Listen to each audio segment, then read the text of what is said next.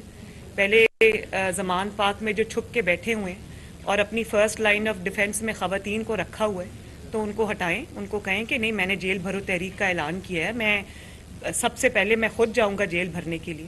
تو میں تو انتظار میں, اور رانا صاحب نے کہا ہے کہ ہم انتظار میں, ہم تو اپنی آنکھیں نظریں بچھا کے بیٹھے ہوئے ہیں کہ آئیں تشریف لائیں, آپ کو بھی پتہ چلے کہ جیل کیا ہوتی ہے, آپ کو بھی پتہ چلے ڈیتھ سیل کیا ہوتا ہے, آپ کو بھی پتہ چلے کہ قربانی کیا ہوتی ہے. تو اس کا آغاز زمان پاک سے ہونا چاہیے. میرے پہ کوئی پریشر نہیں, پریشر ان پہ ہے جنہوں نے یہ بات کی, اب اس کو پورا کریں. بڑی مہربانی آپ. ہم دیکھ رہے ہیں کہ جو داغی صاحب واپس گئے ہیں مگر ان کی ابھی تک واپسی کو ریکگنائز نہیں کیا جا رہا, اس کی کیا وجہ ہے؟ جہاں تک کلین سویپ کی بات ہے, تو ابھی ریسنٹلی وہ لوگ الیکشن ہارے ہیں, تو میں تو یہ بات نہیں مانتی. پی ٹی آئی نے جب کہیں الیکشن جیتا بھی ہے تو اس کی وجوہات کچھ اور تھیں. ان کے پیچھے وہ لوگ تھے جنہوں نے ان کو الیکشن جتایا. پوری دنیا کو اس بات کا پتہ ہے, یہ کوئی چھپی بھی حقیقت نہیں ہے. لیکن ہم مسلم لیگ نون نے جس طرح سے ملتان میں جہاں اب کل آئی ہوں تو میں نے دیکھا جو سڑکیں بھی بنی ہیں, جو میٹرو بس بنی ہے, جتنی ترقی جنوبی پنجاب میں ہوئی ہے, مسلم لیگ نون نے نعرہ نہیں لگایا صرف, مسلم لیگ نون نے آگے بڑھ کر خدمت کی ہے لوگوں کی. جنوبی پنجاب میں ایک ایک جو ترقیاتی پروجیکٹ ہے وہ اللہ تعالیٰ کا شکر ہے, وہ شہباز شریف صاحب, نواز شریف صاحب کی محنت ہے. اور آئندہ بھی میں چاہتی ہوں کہ جنوبی پنجاب جو ہے وہ پنجاب کے ہر حصے کی طرح, باقی حصوں کی طرح, بلکہ ان سے بھی ترقی میں زیادہ ہو. تو اور یہ ہمارا ایجنڈا بھی ہے. باقی جو آپ نے بات کی, انشاءاللہ تعالی جنوبی پنجاب سے بھی, ملتان سے بھی مسلم لیگ نون جیتے گی. ہم اپنی جو الیکٹورل الائنسز ہیں, جو اپنی الائنمنٹ ہے, اس کو دیکھ رہے ہیں. اسی لیے آج میری ابھی اس ملاقات کے بعد میری اپنے M N As, M P As, ticket holder سے ملاقات ہے. ہم اپنے پوری الیکشن کی اسٹریٹجی جو ہے وہ اس کو بیٹھ کے مشاورت سے طے کریں گے, اور انشاءاللہ تعالی بھرپور طریقے سے یہاں سے کامیابی حاصل کریں گے. جاوید ہاشمی صاحب کی جہاں تک آپ نے بات کی, جاوید ہاشمی صاحب ایک میرے لیے بہت قابل قدر اور قابل احترام ہیں, ویٹرن آئی تھنک سیاستدان ہیں. تو ہم ان کی جو ایکسپیرینس ہے, ان کا تجربہ ہے, اس سے بھرپور فائدہ اٹھائیں گے, اور اس کو وہ جماعت کے ساتھ ہیں, مشاورت میں بھی ساتھ ہیں. دیکھیں, جنوبی پنجاب کا جو انہوں نے ڈرامہ کیا تھا, صوبہ محاذ جو بنایا تھا, وہ اس کی جو وہ الیکشن کے دن تک تھا. اس کے بعد وہ دعوے جو انہوں نے کیے تھے وہ کبھی وفا نہیں ہوئے. وہ وعدے جو کیے تھے وہ جنوبی پنجاب کے ساتھ, وہ کبھی وفا نہیں ہوئے. جنوبی پنجاب کے وعدوں کو, صوبہ بنانے کے وعدوں کو, ترقی کے وعدوں کو, وہ جو انہوں نے گلے میں وہ ڈال کے جنوبی پنجاب کے وہ شامل ہوئے تھے تحریک انصاف کے ساتھ, وہ وعدے ہم نے وفا ہوتے ہی نہیں دیکھے. وہ جس دن یہ الیکشن یہاں سے جیتے اس دن وہ نعرے بھی ختم ہو گئے, وہ وعدے بھی وفا نہیں ہو سکے.